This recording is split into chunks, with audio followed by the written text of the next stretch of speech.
important. We have a better hope, which is who is Jesus Christ. Yung talagang pinaka-importante, si Jesus Christ ang ating better hope.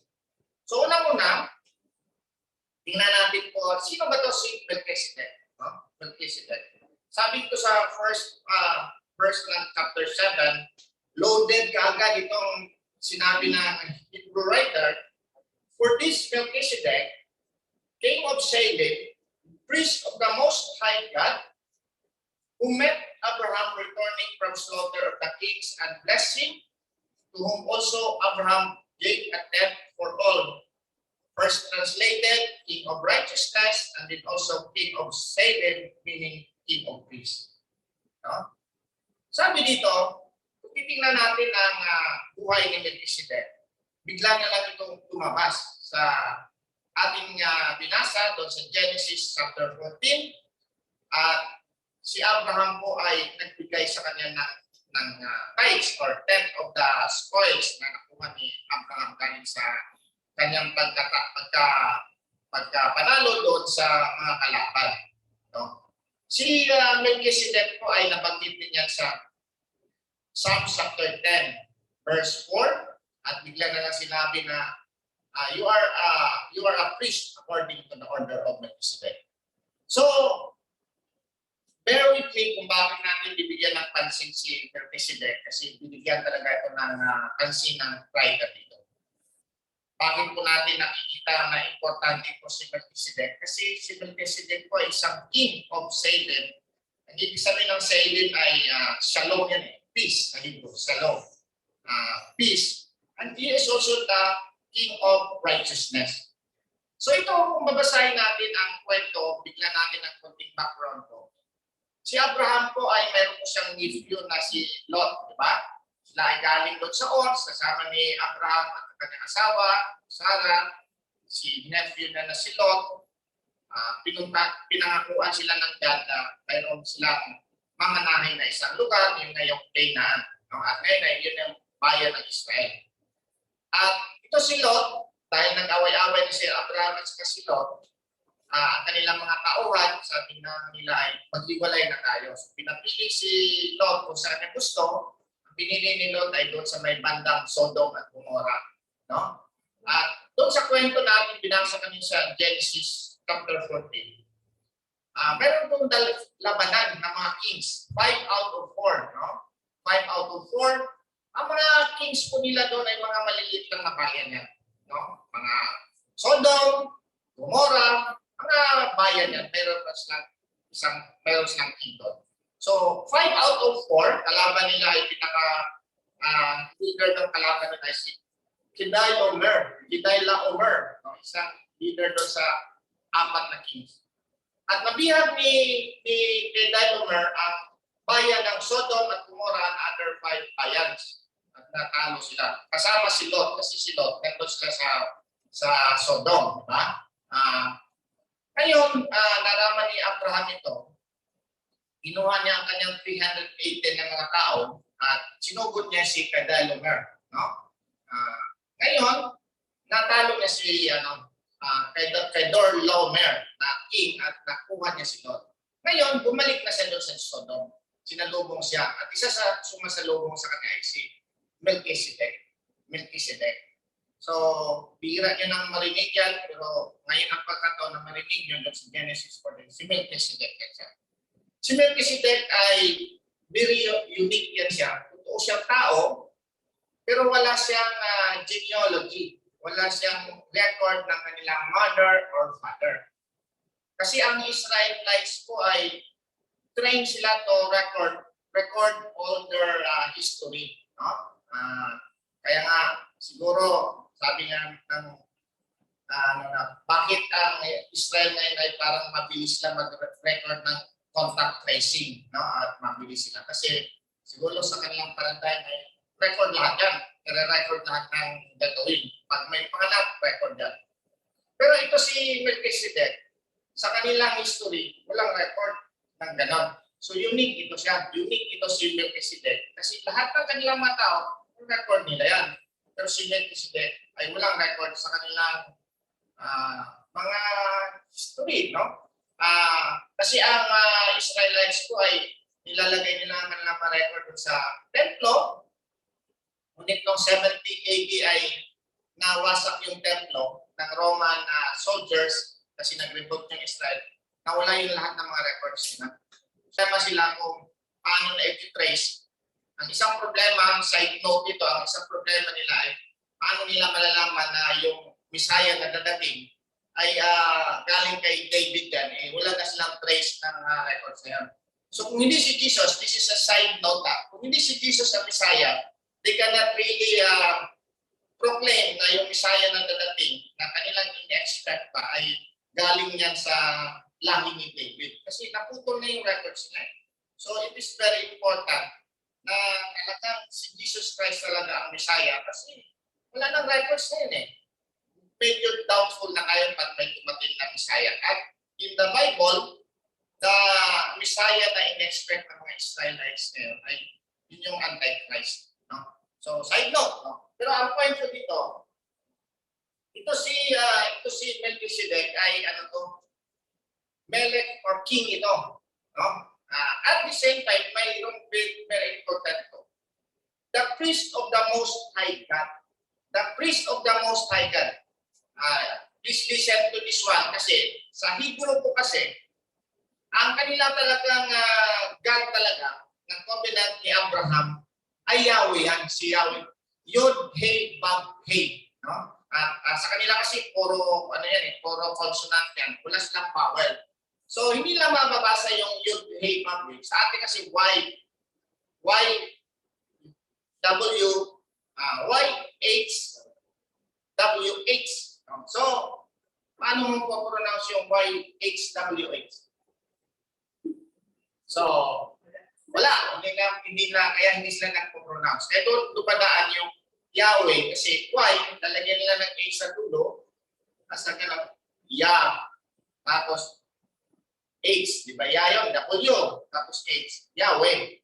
Pero meron din sila yung Jehovah, no? Doon din galing yan kasi inanon nila yung J doon, yung Y, J, H, O, tapos kasi yung W na sa old yan, Va din kasi sa modern yan, Jehovah.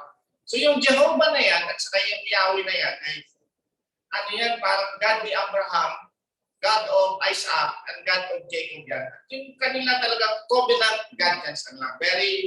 Hindi mo pwede i-pronounce yung word yan. Kaya nakaka-pronounce tayo kasi hindi tayo Jews. Pero pag sumigaw ka doon ng Yahweh o Jehovah sa Israel, magagaling sila sa iyo. Kasi banal na sa.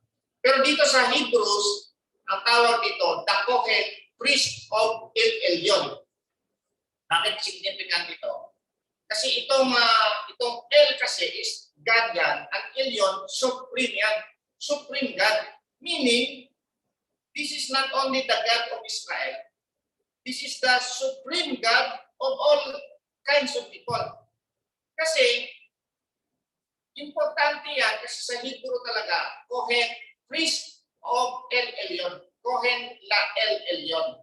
Ang El is God, Elyon, supreme talaga na God. So, unique sa kanila ito, parang lampas ito kay Yahweh or kay Jehovah sa kanila. So, bakit importante yan? Kasi kailangan malaman nila na itong priesthood ni Jesus Christ ay iba ito sa priesthood o Levitical priesthood. Sa mga bago po, ang Levitical priesthood po ay dapat ang priest sa kanila ay kamag-anak ni Levi na isa sa mga anak ni Jacob. No? Alam po natin yon. At alam po natin na ang anak ni Leah, si Robin, si Simeon, si Levi at saka si Judah. Ngayon, ito dapat pag naging priest ka, dapat under ka sa lahi ni Levi at under ka sa lahi ni Aaron. Si Aaron po ay parang parang grandson na yan. Grandson na yan na Levi, no? Kasi meron pa silang doon. Kohatites, tapos yung sina Aaron at saka si Moses, saka si Miriam, no? Ngayon, Si Jesus Christ ay dun siya sa Judah. Diba? Si Reuben, Simeon, si Levi, tapos si Judah. So si Jesus Christ, kasi he is the Lion of the tribe of Judah, hindi siya pwedeng magiging priest. Posible sa kanilang mga Christian. So they will not accept Jesus Christ as a priest kasi hindi siya langit ni Levi, hindi siya langit ni Aaron. So problema ngayon ng Hebrew writer nito ngayon, kung paano niya isasabihin na ito si Jesus Christ ay ating high priest ito. Problemado ngayon ng writer. Kaya sabi niya dito, pumasok ngayon dito si Melchizedek. Alam niyo na kung bakit kakasukin natin si Melchizedek. Kasi hindi pwedeng ipasok si Jesus Christ doon sa Aaronic priesthood at Levitical priesthood kasi ibang lahi niya. So, problemado ngayon. Isusolve ng writer yan. Alam na ng God yan. Alam na ng God yan. Alam na ng God, although 2 times lang niya binanggit yung Melchizedek sa Old Testament, alam ng God na gagamitin niya itong word ng Melchizedek. Kasi si Melchizedek ay unique ito, wala itong genealogy. Ibig sabihin, ang ibig sabihin yan, baka ito nga ay God na theophany. Kasi ang theophany is a term na parang nag-manifest yung God in a form of an angel, in a form of a God, in a form of a man, in a theophany. No? Yung lumabas ng bigla na angel, akala na from angel, pero manifestation ng bumaba. Kaya lang sabi dito, now, consider how great this man was to whom even the father Abraham gave a tenth of the spoils. Kasi si Abraham, dala-dala niya yung mga spoils, yung mga napanalunan niya sa kasi sa kanilang kapanahunan nila, pag natalo mo yung kalaban, kasi na lahat yung spoils yun, o buti, tawag buti, o spoils yan. Lahat ng tao doon sa iyo na yun. Lahat ng animals doon sa iyo na yun. Wala na akong batas-batas sa kanila yun. Pero, dumating ngayon si Abraham, dala-dala niya mga spoils. Pero sabi nga ni Abraham, ibabalik ko ito sa King of Sodom kasi hindi naman talaga sa akin ito. Kasi sabi nga ng King of Sodom, bigay mo lang sa akin yung mga persons. Pero wag mo na. Ni Abraham, sa iyo na yung mga persons, mga tao. Sa akin na yung mga tao ko na balik eh. Tapos, yung mga spoils, yung mga goods, kaya na. Pero sabi ni Abraham, hindi, babalik ko sa iyo.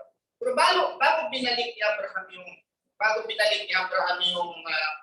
yung mga bagay na yan, binigay niya ang pinaka-precious na 10% o tithes doon sa kay Melchizedek. Ang ibig sabihin nito, pinapakita na Melchizedek is higher than the Aaronic or Levitical priesthood. Kasi si Abraham ay pinuno ba? Parang ano yun eh, galing doon sila Levi kay Abraham eh. Diba? Galing si Levi doon kay Abraham. So kung si Abraham ay ino-honor niya si Melchizedek, kasi binigyan niya ng tithes eh. Kaya masabi nito, greater ngayon yan, greater na yan. Now beyond all contradiction, sa 7, now beyond all contradiction, the lesser is blessed by the better. Ibig sabihin, sa kanilang kapanahonan, sa logic, pag nag-honor ka ng mataas, better ka. Pag umonor ka doon sa tao, nagbigay ka ng alay doon, better yun, higher yun sa'yo. So in short, sabi ng writer, itong mga Aaronic priesthood or Levitical priesthood, even si Levi, parang in-honor niya si Melchizedek kasi nandun pa sa loins ni Abraham, parang nagbigay na rin si Levi ng alay kung kay Melchizedek. Ang point dito, Melchizedek is higher than the Levitical priesthood. So, nasolve na yung problema na yan, di ba? Nasolve na yung problema na yan. Solve na ngayon ang problema ng writer dito kasi mas mataas si Melchizedek. And si Jesus Christ ay sinabi ng God yan, inote ng God yan, you are a priest forever according to the order of Melchizedek. So, bakit importante ulit si Melchizedek? Kasi pinapakita ng writer na yung mga Jews, hangang-hanga kayo dyan kay Levitical priesthood, kay Aaronic. sinasampan niyan, higher na higher yan, how much more ito si Melchizedek at si Jesus Christ. Kasi kailangan na nyo na mag-shift na kayo. Kasi alam po natin ang kwento dito, ino-convince ng Hebrew writer ang mga Jews na huwag na kayong bumalik doon sa Judaism. By the way, ang Judaism, yun yung po religion ng mga Hudyo sa panahon na nila na doon sila talaga, die-hard sila doon. At isang sa mga characteristics ng mga Hudyo, they are tribal religion. Mahirap magpaniwalaan yung tribal. Sila-sila lang. Ayaw nila mag-evangelize. Napakahigpit sa kanila, dapat anak ka ng Hebrew, dapat nanay ng Hebrew, good Jews, para maging Jews ka.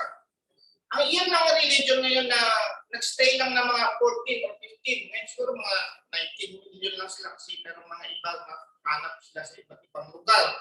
No? Kasi nag-scatter na yung ibang mga tribes. So ngayon, ang ibang religion ay kumalat na lumaki na. Billions na. Sila, nag-stay sila sa 15 million or wala pa sila 20 million. Pinatay pa nga sila ng Hitler. 15 minus, ganun pa, 10 million na lang sila. Nanganak sila. Ganun lang ang kanilang paraan. So ang point dito, ini-introduce ito ng writer na Melchizedek is a priest on the El Elyon, the supreme God. Na it's not only your God, it's the God of all the people. It's the God of all the people. So ngayon, sabi dito, here mortal men receive tithes, but he receives them of whom it is witness that he lives. Even Levi, who received tithes, paid tithes through Abraham, so to speak, for he was still in the loins of his father, when Melchizedek met him. So, you Jews, sabi ng writer, itong high priest na ipapalit mo sa inyo, hindi ito hindi ito the Levitical priesthood o hindi ito Aaronic priesthood, but this is another higher level na hindi nyo malalaman. No? Hindi nyo malalaman kung saan ito galing siya. Pero parang ito si Jesus Christ din. Walang pinanggalingan ito. He is the Alpha and the Omega. That the same way came out today. So if the writer has solved this problem, sabi niya ngayon, let us change the guard. Let us change of the guard. Tinitle ko po ito na magpalit na kayo. Magpalit na kayo ng new sets. No? This one is, we must be very careful dito sa ating pagtuturo dito kasi this is a very delicate topic. Delicate topic ito kasi sa either mapapunta tayo sa legalism or mapapunta tayo sa antinomianism. Anong ibig sabihin ng legalism? Pag nag-stay tayo doon sa Levitical priesthood, maging legalist tayo. Alam niyo na yung legalist? Hindi pa. Ang legalist po ay sunod. Dapat sundin natin lahat ng batas. Sundin natin by the book tayo para tayo ay maligtas. Diba? Ngayon, pag doon ka naman sa antinomianism naman, the other extreme naman, sabi natin, wala na yung mga batas, we are all by grace. Dapat hindi na tayo sumusunod sa batas. Yun naman ang extreme. No? Kaya nga, ako ay nag-pray even before na ako ay binigyan ng pagkakataon na magsalita na, Lord, talagang bigyan mo ako ng wisdom na hindi ko talaga may turo ang kamalian kasi marami pong nagtuturo ngayon na okay, grace na lang tayo, wala nang batas. Bahala na kayo sa buhay niyo, ligtas tayo. No? Wala nang batas-batas ngayon. So, ngayon ang pagturo natin dito, babasahin natin, but we must have a new paradigm, new pag-iisip. Ang ibig sabihin ng new paradigm, ito yung nakasanayan nyo, diba? Lumipat na kayo sa new paradigm, pero mag-ingat kayo doon sa new paradigm na yan. Baka lumampas naman kayo. Babasahin ko para mabigyan. Therefore, sa 11 ito ng Hebrews 7, therefore, in perfection were through the Levitical priesthood, for under it the people received the law. What further need was there that another priest should rise according to the order of Melchizedek, and not be called according to the order of Aaron? Yung Aaron sa order of Levitical, pareho yan ha, order of Aaron. For the priesthood being changed of necessity, there is also a change of the law. Hint na yan. Sabi, for the priesthood being changed, of necessity, there is also a change of the law. So kung pinalitan yung priesthood nyo, hindi na kayo dapat priesthood nyo o the Aaronic priesthood or Levitical priesthood. Change guard niya. Dapat, baguhin din natin law. Diba? Ano nag-isip natin, diba? Okay. For he of whom these things are spoken belongs to another tribe, from which no man has officiated at the altar. Sabi dito, itong mga sinasalita ko, belongs to the tribe of, of Levi ito eh. But itong new priesthood natin ay, sinong new priesthood natin? Jesus Christ. Tribe of Judah. So, for it is evident that our Lord arose from Judah, of which tribe Moses spoke nothing concerning priesthood. So, walang priesthood to. So, how can we follow the covenant of the old na iba na yung priest natin eh. So, ito na ngayon. And it yet far more evident if in the likeness of Melchizedek there arises another priest who was come not according to the law, of the fleshly commandment, but according to the power of an endless life. Wow! Hirap intindihin to, no? Sabi dito, intindihan niyo ba yan? Napagod na yung isip natin. For who has not come according to the law of the fleshly commandment? Kasi alam mo natin, fleshly commandment, yung pagsunod natin, according to the book. Diba? Dapat, yun ang sundin natin. Kaya nga ang yung covenant natin, sabi na, I will put the law in your heart and write them on your head, and I will give you a new heart, flesh na bago. Ito, malilito kasi bakit fleshly dito? Tapos, ang ipapalit sa atin, flesh din. Ito dapat yung tandaan mga kapatid. Na itong flesh dito, iba ito sa flesh na makasalanan. Kasi dalawa, baka malito kayo, bakit si Ezekiel, papalitan tayo ng flesh? Diba yung flesh natin makasalanan yan? Diba, alam ko natin, diba, yung point natin doon. Alam natin yung flesh natin makasalanan yan kasi nandito tayo sa fleshly. Diba? Pero bakit tayo papalitan ng heart of flesh? Iba yung meaning doon. Dapat tayo malito doon. Kasi ang meaning doon, sabi ni Ezekiel, yung mga puso nyo, mga bato yan eh. Sumusunod din sa law na sinusulat sa bato. Papalitan ko yung puso nyo ng bato ng puso na tunay na flesh, no? Pero hindi ito fleshly kasi yung fleshly yan, yung parang pagsunod lang yan sa ating makasalanang mundo. So, sabi dito, was come not according to the law of fleshly commandment. Dinescribe ni writer na yung commandment ng ni Moses ay fleshly yan. Pagsunod doon, legalistic. Ngayon, ito ngayon ang pinaka-term dito. But according to the power of an endless life. But according to the power of the Spirit that is within us, that is eternal life. Kasi we have now an eternal life. Kasi sabi no, I will give you eternal life. Verily, most assuredly, I say to you, he who hears my word and believes in him who sent me has everlasting life. And I will not come into judgment, but has passed from death into life. We have now a life na sabi nga, therefore, if anyone is in Jesus Christ, he is a new creation. All things have passed away, behold, all things have become new. So we have now a new heart. Ang law ay nasa atin na, integrated na yan, kung ano pa, pasok na agad yan, na maintindihan na natin yan. Kaya sabi ni Ezekiel, wala na magtuturo kasi lahat na tayo malalaman na natin na yung law ay nasa atin na. Hindi na tayo sumusunod sa legalistic type of the law. Ngayon, sabi, for he testifies, you are a priest forever according to the order of Melchizedek. For on the one hand, there is an annulling of the former commandment. Ito na yung word na mga mahirap. Inaanal. Yung inaanal, inalipay. Di ba pagkasal kayo, inaanal, parang nawalang visa.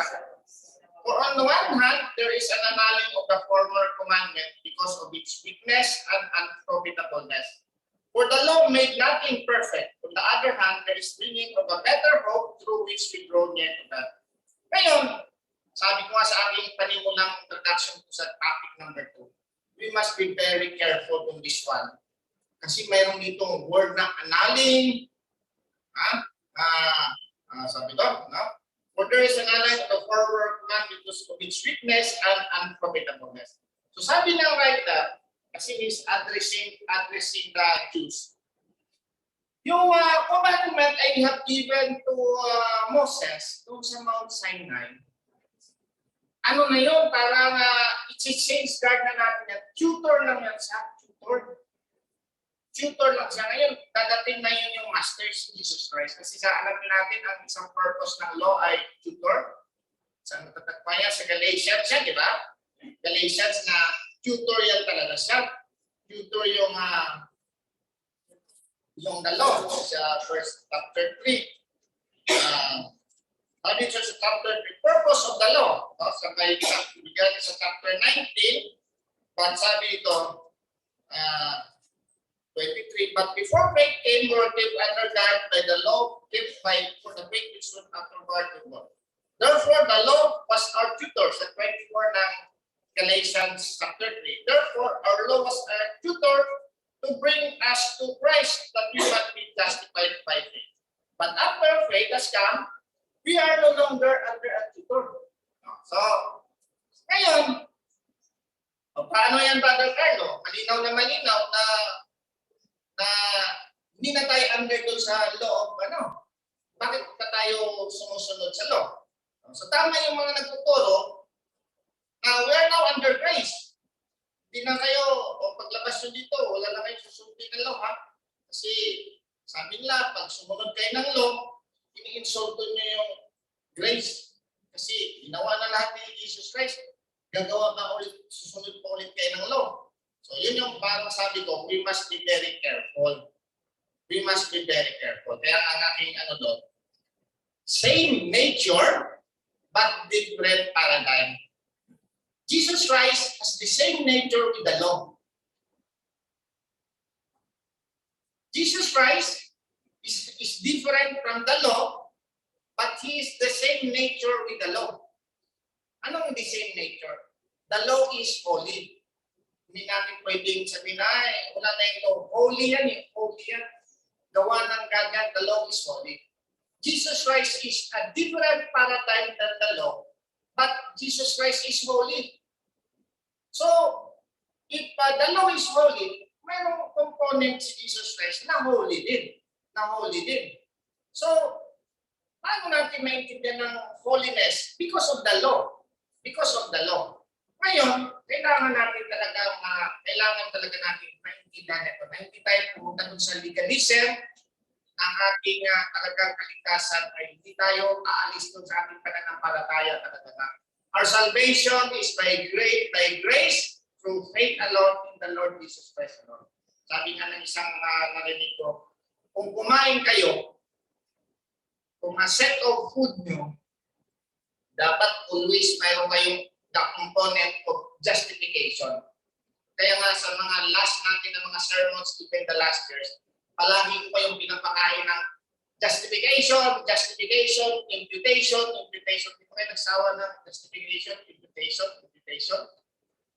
I hope na malinaw na sa inyo yung justification at imputation.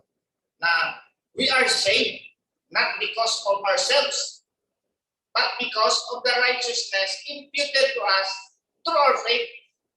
Dapat hindi talaga maalis yan. Palagi natin kinakain yan every day. Salamat, Lord, na ako po ay naligtas. Hindi dahil ako ay mabuti. Hindi dahil ako ay, sabi nga ni Spurgeon, I am not saved because I preach. I am not saved because I do these things, good things. I am saved because of what Jesus Christ did on the cross, and he is the righteous one, and his righteousness is imputed to us. but we should not take it into granted na nakakalimutan natin that we are still on our sanctification side and we are given the imparted righteousness bago na kayo. You are now in the new, you are not anymore strangers to the Commonwealth of Israel and alien to the covenant of grace. Nandun na tayo sa lugar na nandun na tayo sa kay Jesus. At ang lugar na nandun kay Jesus ay holy yan. Kung holy yan, dapat tayo holy din tayo. Sabi nga ni Jesus, be perfect for your Father in heaven is perfect. At sabi din ng God, be holy for I am holy. So we cannot live in a space na sabihin natin, ito na, grace na lang. Lord, thank you, grace na. Pero, grace talaga. Yun ang mahirap ipaliwanag talaga na nagpupuntradik yata itong speaker na to. Alam ko, grace lang kayo. Bakit sumusunod kayo ng law? Kasi nature yan ng God. Nature yan ng God na holy siya. So we have to follow the law. Although hindi na tayo nakabaon o nakapali doon sa paradigm na tayo naniniwala na ang ating kaligtasan ay sa pamamagitan ng pagsunod, which the writer is writing to the Jews here. Kasi ito yung parang sinabi niya, pagbago na kayo ng paradigm, yung inyong templo, nawasak na yan. Nawasak na yung templo nyo. Kaya nga nawasak yun para maalis na talaga kayo sa pag-aalay ng mga dugo, sa mga kasi papalitan na nga yan ng sa mga susunod na chapter na si Jesus Christ na ngayong high priest. No? At siya na ngayon nag-alay nga susunod na mga chapters na yan. Huwag natin muna. Na siya yung mag-alay, siya yung dugo, at siya yung pumunta doon talaga sa totoong tambalan. Pero ang point ng writer dito, which we go to the third one, is we have a better hope through which we draw near to God. So kailangan natin na better hope. Kaya nga ngayon, sinong pag-asa natin sa mundo ito? Sa hirap ng mundong ito, marami tayong mga problema. Sabi nga nila, magmamahal na lang yung gasolina ng 5 pesos. Ang ating, meron pa tayong Ukraine na Russia war, no? Mayroon pa tayong election, hindi natin maintindihan yung mga tao kung ano ba talaga ang gusto nito mga tao nito. Tayong mga Pilipino, nalilito tayo, divided tayo masyado. No? At ang ating hope ay si Jesus Christ lamang. Si Jesus Christ lamang, may mga karamdaman tayo, hindi natin matitiyak ang ating buhay, hindi natin matitiyak kung anong nangyari bukas. Kailangan natin magtiwala talaga na si Jesus Christ ang ating providence. Palagi natin pinapakita yung providence na si Jesus Christ ang talagang alam na alam niya kung anong mangyayari sa iyong mga Kristiyano na lalakbay kayo dito sa mundong ito, may mga problema, pero hindi ko kayo iiwan at hindi ko kayo papabayaan. Pero dapat nakatuon sa inyo na you are just sojourners or pilgrims here na aalis kayo dito. Aalis kayo dito. Hindi ito ang place na inihanda mo sa inyo. Although, sabi ng God, hindi ko kayo pababayaan habang naglalakbay kayo sa mundo ito. Hindi ko kayo pababayaan. Promise ng God yan. Hope natin yan. Pero, dapat ang pinaka-hope nyo talaga yung eternal life. Kaya palagi natin pinabalik. Mayroon ba kayong eternal life? Kung wala pa, sayang ulit yung mga preaching natin. Ulitin ko po na dapat ang inyong paniniwala ay you will not be saved by your good works. Ulitin natin, you will not be saved by your good works, which is emphasized by the writers here. That you Jews, you are so legalistic. You are, although maganda yan kasi tutor yan para pinapakita lang yan talaga sa inyo na talagang maging banal kayo, pinili ko kayo, gano'n lang. Pero pag nag-shift tayo ngayon ng bago, nagbago nga tayo ngayon, huwag kayong kumontra. Kasi nakakapagtaka ang mga Hudyo ngayon, pumupunta talaga sila kay Jesus Christ. Hindi nila talaga maintindihan kasi Jesus Christ ang Messiah kasi ang kanilang paradigm ay pagiging sikat sila Dadating yung Messiah sa kanila, ibabalik sila kung saan sila nanggagaling sa iba't ibang lugar, tapos ialisin sila sa kahirapan, sila yung model sa lahat ng bansa, at luluhod sa kanila ang lahat ng bansa, no? Luluhod sa kanila kasi nandun sa kanila ang God. No? Yun ang kanilang pangawakan. But sabi ng Hebrew writer, magbago na kayo ng paradigm na you will not be saved by your laws, by your rituals. Ganun din sa atin. Kung tayo po ay mayroon po tayong paradigm na akala natin maliligtas tayo sa ating pagsunod ng mga rituals dito sa ating religion, hindi po tayo maliligtas doon. Dapat ang ating pag-iisip ay we will trust Jesus Christ as our Lord and Savior at pinapanalangin palagi natin at dagdagan talaga yung ating faith. Kasi habang naglalakbay tayo sa mundo ito, talagang madulag, palaging nawawala yung ating faith eh. Palaging meron tayong faith, pero sabi nga, Lord, I believe, but help my unbelief. Unbelief. No? Parang, kung naniniwala talaga, Lord, pero minsan, nag-miss yung aking belief, yung aking faith, na windang mga faith. No? So, habang naglalakbay tayo sa ito, kung ano man ang ating mga naranasan ng mga problema, health, relationship, financial, talagang magtiwala tayo because Jesus Christ is our new hope. He will really provide us sa ating mga pangailangan. Pinaka-importante doon, mayroon tayong buhay na walang hanggan. Magkita-kita tayo doon. No, sister, brother, nandito na tayo. Wala tayo doon. Ito yung problema natin. And what to do is, you have to believe on the Lord Jesus Christ because your faith in the Lord Jesus Christ will be the only thing that will save you eternally. Pero habang naglalakbay tayo sa mundo ito yung ating mabasahin. Sa Hebrews chapter 4, verse 14, kasi pinapakita niya, you have a high priest. Seeing then that we have a great high priest, Jesus Christ, who passed through the heavens. Lumampas na si Jesus Christ sa heavens. Jesus, the Son of God. Let us hold fast our confession. For we do not have a high priest who cannot sympathize with our weakness, but was in all points tempted as we are, yet without sin. Sabi na, si Jesus Christ ay naranasan niya lahat ng mga problema, siya ay binugbog, siya ay walang ayos kalingkingan na kanyang naranasan. Mayroon tayong high priest na who sympathize us with in every weakness, with all points tempted, yet without sin. 16, let us therefore come boldly to the throne of grace, so that we may obtain mercy and find grace to help in time of need. Sabi doon, huwag na kayong mag-atubiling mag-isip ng mag-isip. Let us come therefore boldly to the throne of grace, that we may obtain mercy and find grace to help in time of need. Sa ating mga pangailangan, kung ano man ang pangailangan natin, let us come boldly to the throne of grace, so that we can find grace and have mercy sa ating mga Panginoon. Bilang magtatapos po, I would like to present again the gospel of our salvation. See, yun ang pinaka-entrada talaga dyan. Jesus Christ is the gospel of our salvation. Dapat maniwala tayo na tayo ay makasalanan. Ang ating kasalanan ay dapat bayaran yan. It's either you will pay for your sins or somebody will pay for your sin.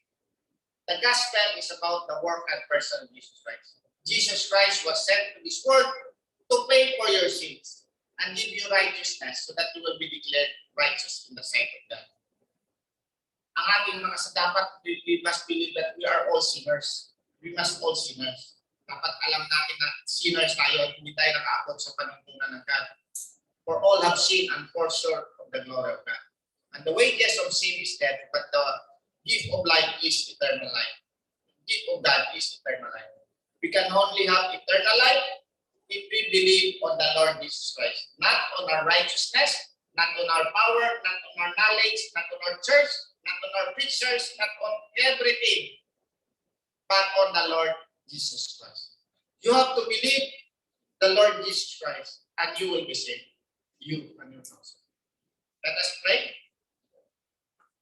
Panginoong Diyos, na aming Ama, kami ay muli nagpupuri at nagpapasalamat na binigyan mo kami ng pagkakataon na makarinig po na yung mga salita galing sa writer ng Hebrews na pinapakilala po niya sa mga Hudyo na ang Levitical priesthood ay dumabuti, ngunit ito po ay mayroon ng bago at ito po ay si Jesus Christ talaga. At kami rin po, Lord, ay nagpapasalamat bilang beneficiary din po, Lord, ng lahat ng blessings na kami, Lord, ay maniniwala na mayroon kaming high priest na si Jesus Christ na interceding for us, and we will be assured that He will not leave us nor forsake us, and Lord advised that to come boldly to the throne of grace to obtain mercy and find grace in the time of need. Sa aming mga pangailangan, Lord, habang naglalakbay kami sa mundo ito, bigyan mo kami ng faith, more faith pa, Lord, upang kami, Lord, ay talagang lalapit sa iyo at magtitiwala sa iyo na hindi mo kami iiwan at hindi mo kami papabayaan.